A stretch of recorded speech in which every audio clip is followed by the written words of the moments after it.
आज हम शुरू करेंगे एनसीईआरटी क्लास 10 का जो चैप्टर नंबर 8 है त्रिकोणमिति का परिचय। और आज इस वीडियो में हम समझेंगे त्रिकोणमितीय अनुपात कैसे निकाले जाते हैं। सबसे पहले हम बात करते हैं त्रिकोणमिति कहते किसे हैं। त्रिकोणमिति नाम से पता चल रहा है तीन कोणों का मापन, और इंग्लिश शब्द से हमें पता चलता है ट्रिग्नोमेट्री।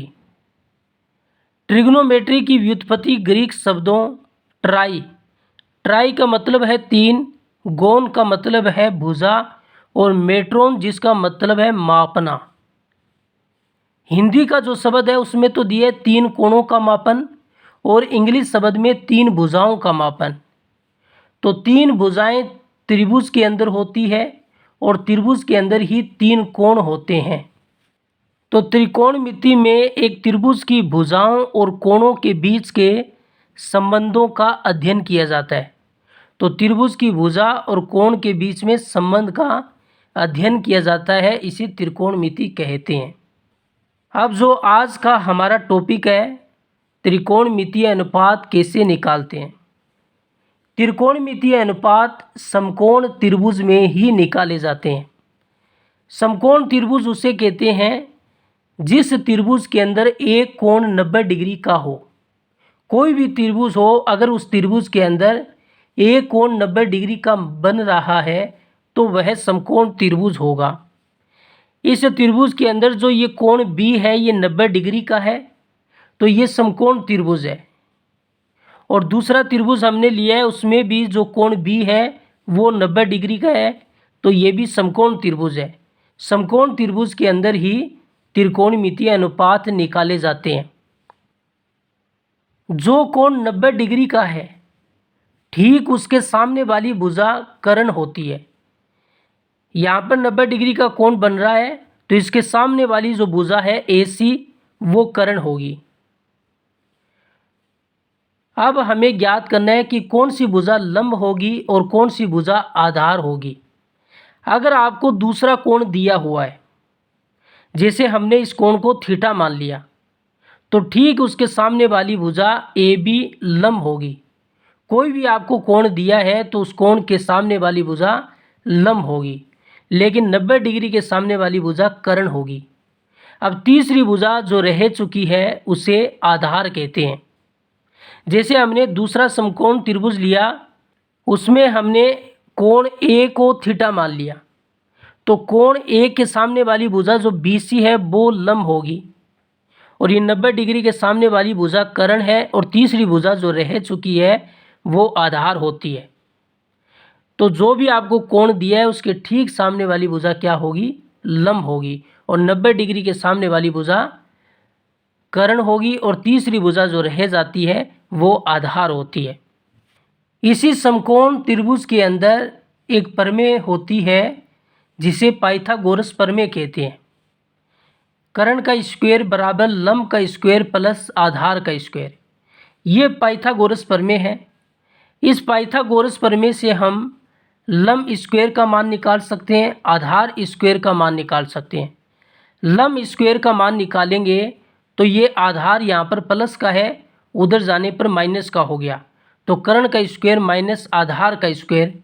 यहाँ से हम आधार स्क्वायर का मान निकाले तो ये लंब प्लस का है, उधर जाएगा तो माइनस का हो जाएगा, तो आधार स्क्वायर बराबर कर्ण का स्क्वायर माइनस लंब का स्क्वायर।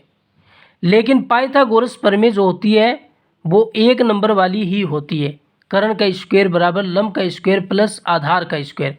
इससे हम लंब और आधार के मान निकाल सकते हैं।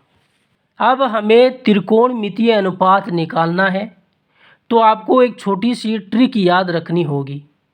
लाल बटे कक्का,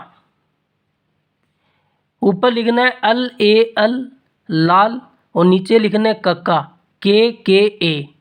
जो ये पहला मान होता है लंब बटे कर्ण, अल बटे के। अल का मतलब लंब है और के का मतलब कर्ण है और ए का मतलब आधार है। तो ये ऊपर है लंब और नीचे है कर्ण। जो ये पहला मान होता है ये साइन थीटा का मान होता है। तो साइन थीटा बराबर लंब बटे करण।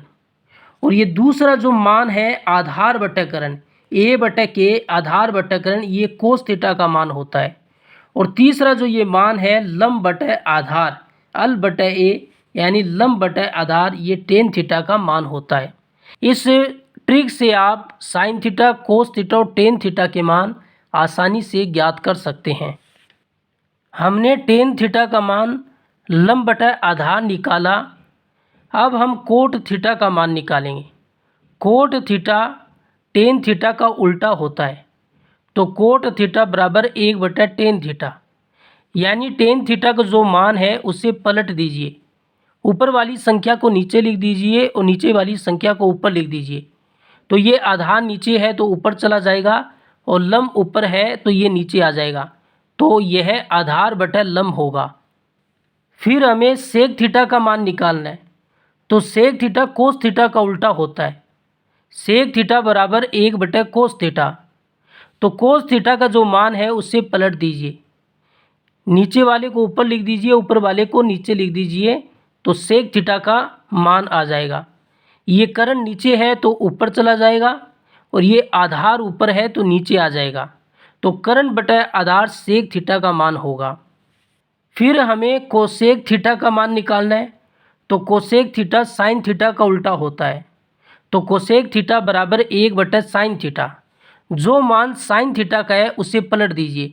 तो करण नीचे है तो करण ऊपर आ जाएगा और लंब ऊपर है तो ये नीचे आ जाएगा। तो कोसेक थीटा का फॉर्मूला बनेगा करण बटा लंब। ये त्रिकोणमितीय अनुपात होते हैं।